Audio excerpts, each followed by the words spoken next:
Assalamualaikum warahmatullahi wabarakatuh. Bismillahirrohmanirrohim.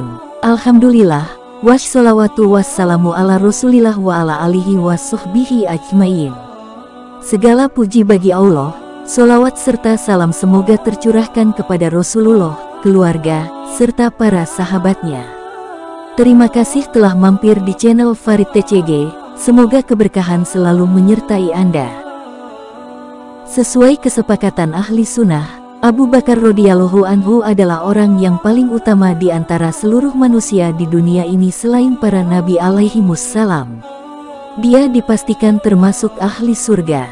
Baginda Rasulullah Shallallahu Alaihi Wasallam sendiri memberi kabar gembira bahwa ia adalah ahli surga, bahkan dikatakan akan menjadi pimpinan kaum tua yang akan masuk surga. Sebelum lanjut, alangkah baiknya klik subscribe dan aktifkan tombol loncengnya, agar Anda tidak ketinggalan update video terbaru dari kami.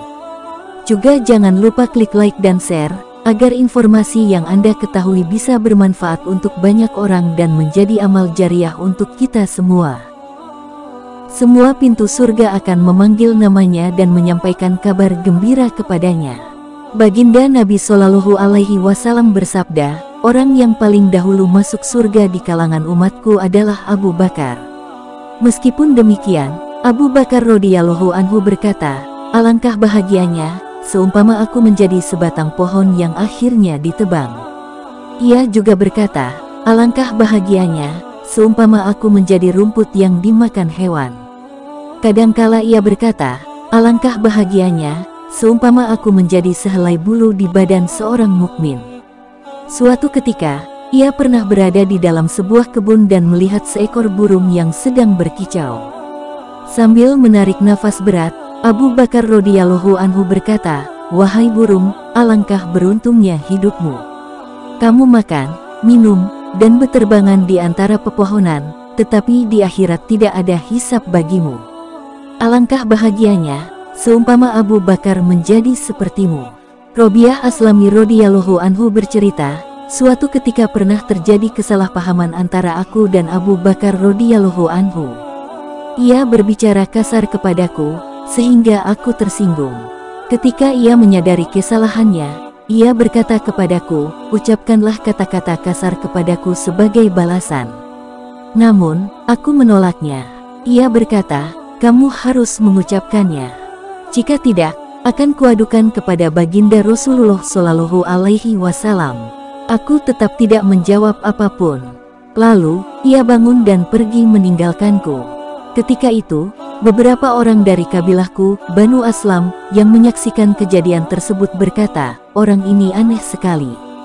Ia sendiri yang bersalah dan ia sendiri yang mengadukannya kepada baginda Rasulullah Shallallahu Alaihi Wasallam. Aku berkata, tahukah kamu siapa dia? Dialah Abu Bakar radhiyallahu anhu. Jika ia marah kepadaku, tentu baginda Rasulullah Shallallahu Alaihi Wasallam kekasih Allah Subhanahu wa Ta'ala akan marah kepadaku, dan jika beliau marah, maka Allah Subhanahu wa Ta'ala pun akan marah. Jika demikian, maka Robiah pasti akan binasa. Kemudian aku pergi menemui baginda Nabi Shallallahu Alaihi Wasallam dan menceritakan kejadian tersebut. Beliau bersabda, sikapmu benar, memang sebaiknya kamu tidak membalasnya, tetapi katakanlah, semoga Allah Subhanahu wa Ta'ala memaafkanmu, wahai Abu Bakar. Faidah. Inilah contoh perasaan takut kepada Allah Subhanahu wa Ta'ala. Hanya karena sepotong kalimat yang sepele, Abu Bakar radhiyallahu anhu demikian takut balasannya di akhirat. Ia sangat cemas dan khawatir, sehingga ia sendiri yang minta dibalas, bahkan mengadukannya kepada baginda Nabi Shallallahu Alaihi Wasallam agar Robiah radhiyallahu anhu membalasnya. Pada hari ini, kita mudah untuk saling mencaci tanpa rasa khawatir sedikit pun akan balasan perbuatan kita kelak di akhirat atau hari hisab.